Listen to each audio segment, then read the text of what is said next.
Welcome back to Cyber Sea of Galilee on this beautiful Saturday. And every Saturday, as we really know, because we celebrate it every single week, even if there's another saint, we give it very specially to Mary, the Mother of God, who believed on Good Saturday, or Holy Saturday, we call it, that her son would resurrect. So from Good Friday on, the apostles were worried and wondering what was going on, but Mary had the faith and she knew that her son would resurrect. Now, so every Saturday is hers. And today I want to point out the beauty of this painting. You know, art is a real gift to the church. It brings out the beautiful, and the beautiful is an aspect of God.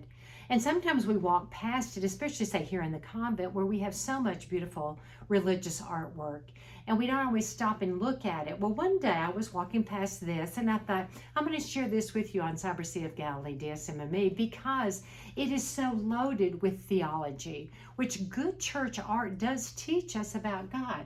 Where does all theology begin? Where do we begin? Where does creation begin? Where does it all begin? Who is the only one ultimately who had no beginning, will have no end? God himself. So up here, we know that we have the three persons in one God. So here we have God the Father surrounded by the angels, and his hands are out in benedictio, in a blessing, in a benediction of his graces. And he is sending forth through himself the Holy Spirit. So the first person of the Blessed Trinity is sending forth the Holy Spirit.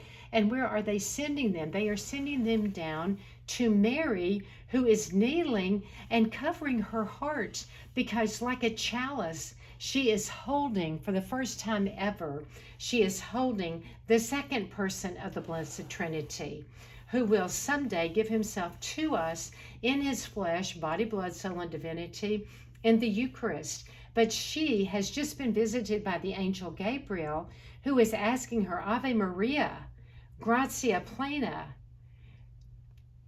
will you, Mary, full of grace, will you consent to be the mother of God?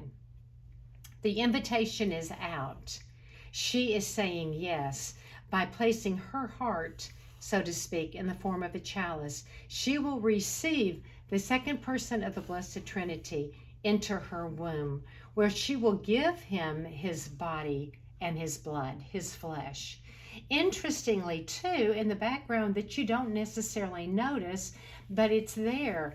This is a great artist. There is St. John the Baptist on top of a pillar. Now, what is St. John the Baptist doing? He is the predecessor. He has already been conceived in the womb of Elizabeth, and Mary will shortly go to Elizabeth in the visitation, and her son in her womb will meet John the Baptist, the son in the womb of Elizabeth. And John the Baptist will be born first so that he will prepare the way for Christ. So you see a progression from the Father through the Spirit, and then John the Baptist will be speaking, and then come down into the womb of Mary where Christ is already dwelling. Interestingly, also, this takes place in the background of what would look like a temple or a church, we would say perhaps, a Jewish temple. And there are statues above of the prophets who prepared the way for Christ in the entire Old Testament. So you see the Old Testament taking place and turning into the New Testament with Mary's fiat, with be it done unto me according to your will. So another beautiful painting. Notice the things in life that bring Christ present, and notice they all hinge around the yes that we carry in our hearts for the divine will. Signing off from Cyber Sea of Galilee, DSMME, on this Saturday of the Blessed Mother.